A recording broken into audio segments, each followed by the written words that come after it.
My name's Don Gentry. I'm chairman of the Klamath Tribes, the Klamath, Modoc, and Yehuskin Paiute people. We're in Black Hills, is the common name, where Spadoo Mountain is. All this area is a traditional spiritual area for our people. It has been for thousands of years. So our people came and prayed here. You know, our medicine people, and even our people when they're seeking their calling in life, you know, they pray and fast and come to this area as a part of a vision quest. And it's also been an important area where we've hunted and for subsistence.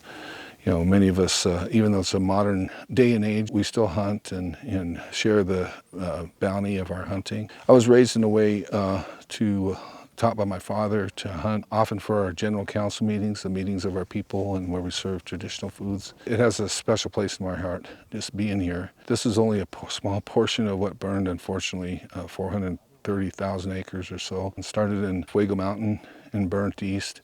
So it actually burnt about 25% of our treaty rights area. And it's going to have a long-lasting impact on our people, our ability to gather the resources that are important to us. And I know my wife and I, she would go with me sometimes. We just drive out in the woods just to get away and kind of relax and recuperate.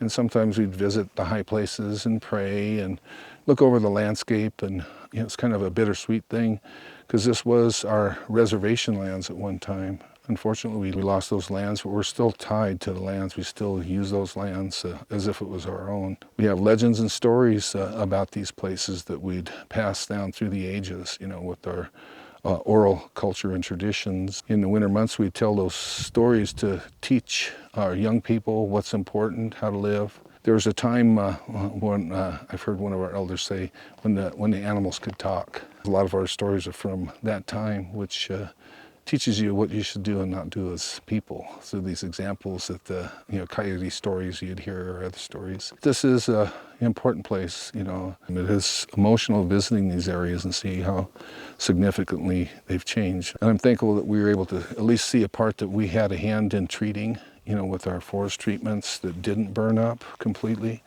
You know, that's encouraging also, you know, that it shows that maybe we can do more of that on the landscape and save the rest of our 75% that didn't burn. There's some good lessons and some things we can maybe do into the future from this tragedy and learn from it and do some good things. So it means a lot, you know. It's changed over time. In the lifetime of some of the elders that passed, you know, they were talking about when there used to be more deer, and they used to come out here. And you know, my life, I came out here and there weren't as many deer as they talked about. But they talked about how the forest changed even in their lifetime, how the brush got taller, how there was more trees, and things changed. Think of what was here before and how it was sustainable, how fire was a part of the ecosystem. We lived with fire, we used fire. We know just by looking at fire scars and the evidence that shows that fire was here every about 15 years, fire burned through this area. It was more a low intensity ground fire, you know, that kind of maintained the forest, you know, kind of a stable, dynamic forest. I kind of processed it, you know, kind of envisioned what this may look like.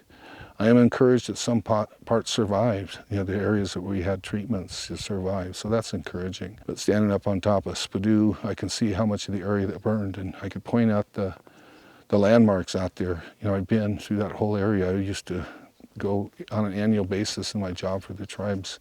I've been all over here, so it's, I'm gonna eventually get out there and see what's happened, and you know, be out there with my grandson. You know, we're already planning on hunting in some of the areas that didn't burn, and my nephew, we've been hunting more. So, you know, the stories that I have from being here with the folks that have passed, you know, I guess we're creating new stories in other places.